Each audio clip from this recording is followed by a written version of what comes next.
Atteignant les 25 mètres de hauteur pour 5 mètres de circonférence, ce platane commun en a vu défiler des jeunes mariés sortir de la mairie. Élément patrimonial majeur, son houppier développé de manière libre et harmonieuse lui confère d'exceptionnelles qualités paysagères et ornementales.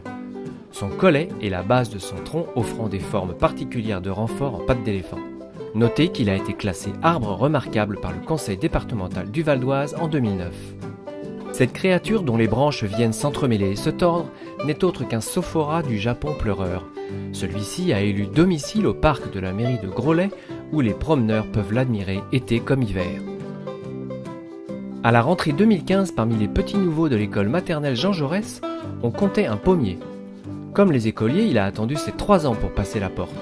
Véritable mascotte, il trône dans la cour de récréation dans laquelle les enfants le rejoignent, pour lui chuchoter un vœu, l'encourager à passer l'hiver ou bien encore observer ses premières fleurs au printemps. Ce séquoia géant classé arbre remarquable a pris racine dans le parc du château de Louvres. La construction de ce dernier a commencé en 1867, c'est-à-dire il y a 151 ans. Notre séquoia luparien de plus de 37 mètres de haut aurait alors été planté il y a plus de 120 ans. En face de l'église, dans la grande rue, vous ne manquerez pas ce platane à feuilles d'érable. Rien à voir avec un croisement d'un platane et d'un érable, mais plutôt entre le platane d'Occident et le platane d'Orient. L'apparence est donc trompeuse car ses feuilles à lobe sont proches de celles de l'érable à sucre, emblème du Canada.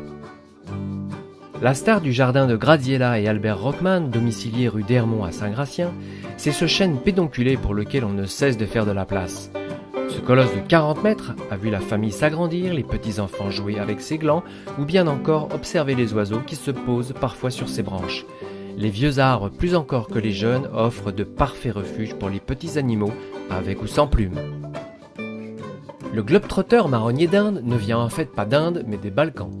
Des montagnes du nord de la Grèce jusqu'à la mer Caspienne, il aurait été offert par un ambassadeur puis transmis à des botanistes. L'usage voulait cependant que l'on attribuât à l'Inde ce qui était nouveau ou importé par les navires de la Compagnie des Indes, d'où le nom de marronnier d'Inde.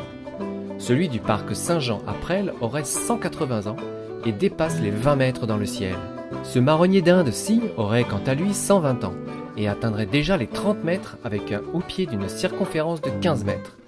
Les Goussainvillois peuvent ainsi profiter de son ombrage place Hyacinthe Drujon dans le vieux village. Il était une fois un magnifique chêne tricentenaire qui, dit-on, aurait côtoyé Louis Bonaparte, le frère de l'empereur et son épouse la reine Hortense. Atteignant les 20 mètres de hauteur, ce monument ardemment défendu par la ville et ses habitants a vu une route défiler à ses pieds, la séparant en deux à son emplacement. Sa protection a ainsi fait l'objet d'un classement dans le dernier plan local de l'urbanisme et est aujourd'hui au centre d'une réflexion d'un nouvel aménagement afin de le mettre davantage en valeur. En effet, il participe à la création de la ceinture verte du Grand Paris, permettant de relier le bois de Boissy via le bois des Aulnais à la forêt de Montmorency.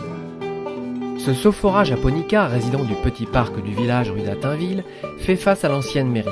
Mesurant environ 35 mètres de haut, il flirte ainsi avec le toit du clocher de l'église datant du XIIIe siècle. À ses pieds, 2 bancs en pierre accueillent les bavards et autres bons vivants venus déguster vin chaud, gaufres, marrons chauds ou encore huîtres et vins blancs pour les fêtes de fin d'année. À cette occasion, un chalet est installé dans le parc qui devient un lieu de rencontre pour les habitants où l'on profite d'animations musicales et de la vente de gourmandises. Alors que Saint-Louis rendit justice sous un chêne, cet exercice royal était réalisé sous un platane par le dé d'Agé. Celui du parc Louis Jouvet à Villiers-le-Bel n'a certainement pas vu d'aussi illustres personnalités passer sous ses feuilles.